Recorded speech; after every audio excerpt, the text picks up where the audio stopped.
Welcome to Bringing Hope Home. We're Bryce and Colette Schaffer, and we're on a mission to bring God's hope, healing, and practical strategies right into your living room. Whether you're navigating marriage challenges, parenting struggles, or just looking to build a stronger family foundation, we've got your back. Real conversations, biblical wisdom, and hope-filled solutions. That's what we're all about. So let's dive in and discover how God can breathe new life into your home and relationships. Hey, welcome to Bringing Hope Home, and we are your hosts, Bryce and Colette Schaffer, here with another episode. And today, again, we are talking about joy and in marriage. So, that's what we're all about is, bringing hope home, and it's about your marriage and having joy just with each other. Yeah, with your family, with just in your home. We want your home is to be your sanctuary and a place where, joy certainly resonates and resides. As you come home, you should feel like, oh, I'm home. This is great. Instead of, oh. I think, we have the joke, the ball and chain and all this. And it's like, once you get married, it's just a drag, and it's not supposed to be. No. It's supposed to be fun and lighthearted. Yeah, excited to go home, and that means you got to have joy in the home. You do. Yeah, and so make it joyful. And so you got a purpose to put it and cultivate. Today we're going to talk about cultivating the joy in your home, and it starts with the two of you as a couple. Yeah. And finding your rhythm of who you are, really. The tone of your voice towards each other, to your moments. It's so important to find that joy in your life. And really it's about then focusing on what you control, not what you can't control. And in your home, you can control pretty much everything. And so that's the great part about it. You're not left up to chance or to what others are telling you. It's all up to how you want it to look and to be set up. And so don't let things steal your home's joy, whatever that may be. And the list could go on and on and on. Still the joy in your marriage. Right. And so, be grateful for what you have, bring back the spark in the marriage. That's joyful. It's excitement. If they're saying, how do we bring back the spark? Oh. Like it feels mundane. It feels like blah. Yeah. So how do we stress of everything. We bring it home. Yeah. How do we bring the joy when we're maybe in a spot that isn't joyful, when we're in a spot that we're fighting all the time? Right. Well, that's a good point. And the Bible talks about in Proverbs, a happy heart does good like a medicine. And so what do you have to do with medicine? You have to first take it, get it, take it, and then continually take it. Because, on your pill bottles or on your bottle, it says take for 10 days. Well, how many of us, and don't lie, put up your hand, raise your hands and stop after 7 because you're feeling better. And all of a sudden you're back at whatever it is, the sickness that you had. Yeah. So you have to be consistent in this joy and find that. And so find ways to foster. Right. So start with smiling at each other. Even in the hard moments, a kind of a fake smile, but yet a smile with sincerity in your eyes is a good start. To say, I love you, we're here for each other. Those kind of words and time together can help foster this. When all you see is the cloudiness, remember that joy is, again, tapping into not the circumstances, but the inner witness of God in you. And sometimes you have to shake it up. If you're in the mundane, this is how it is, this is how, you need to be a little spontaneous and disrupt the mundane. That's really good. I saw, this is a funny, now we're talking to married people, right? I saw a reel, this couple had been fighting, and the husband was looking kind of out the window, and she was naked filming and seeing how long he would be mad once he saw her. And he was grumbling and everything, and then this, not happy, and had his face turned. And she says, I know if you'll just look at me, it'll all be better. And of course he does, and he fights over. The fight's over. But so sometimes you need some spontaneity and to disrupt the pattern of negativity, the pattern of fighting. Maybe you need whatever, that date out, or to break it up. Yeah, and bring some spontaneity. Go take a dance class together. Have fun. Yeah, have fun. And again, I wouldn't just say go to a movie, because you're going to sit there alone watching. You're together, but alone watching. But do something together. Yeah, break it up. Take a walk together, those kind of things. Dream together. That's all important. Again, happiness is an emotion. Joy is a state of being. Yeah. And so even in the mundane, you can be joyful. You can have joy, because you're not tapping into an emotion or the condition of the situation. It's the condition of the heart. And that's so important. Another thing, to a lot of people in this life, I see they chase pleasure and they don't chase their purpose. I heard that said once, and I really like it, and have it hanging on my wall in the office of that statement. Don't chase pleasure, because that pleasure will fade, and you'll just get that joy, that excitement for a moment.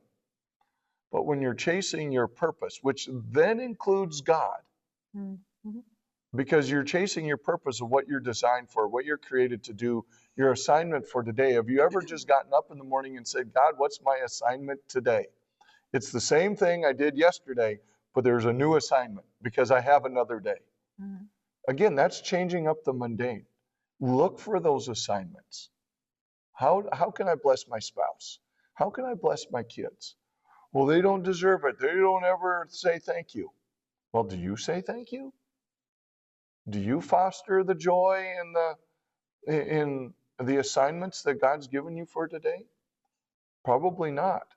So go find those assignments, that joy, that mission, that purpose that you have today. And in doing so, bring your spouse along in it. Make it a goal together to complete those assignments.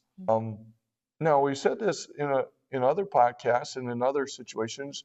Just like anything, joy is work, and it's like a snowball effect. It starts little and it can build, right? And so remember those things, and take a God perspective in it, and find it. And sometimes it takes a while. You have to dig for it. I think go back to what you enjoyed together, because we're talking about marriage here. What did you enjoy together doing? What brought you, just that spark of spontaneity, or the joking, the lightheartedness? What was that? Can you bring some of that back to, where you are?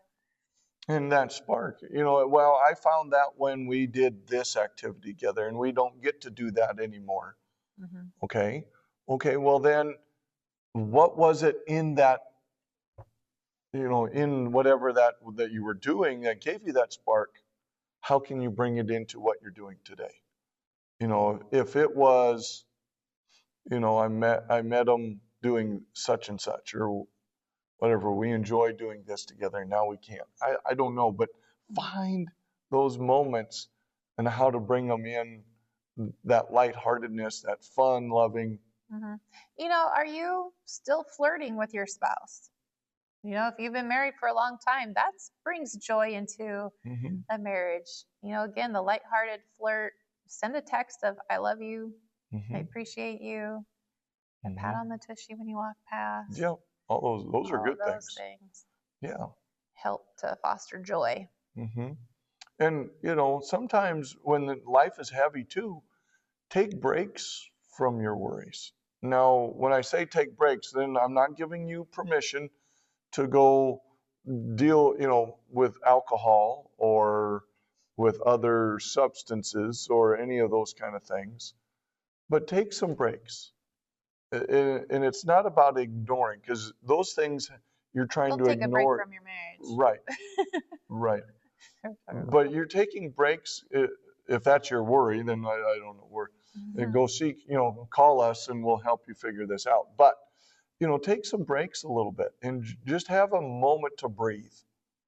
Find some room to breathe a little bit and take, that moment of heaviness, that moment of mundaneness, and change it.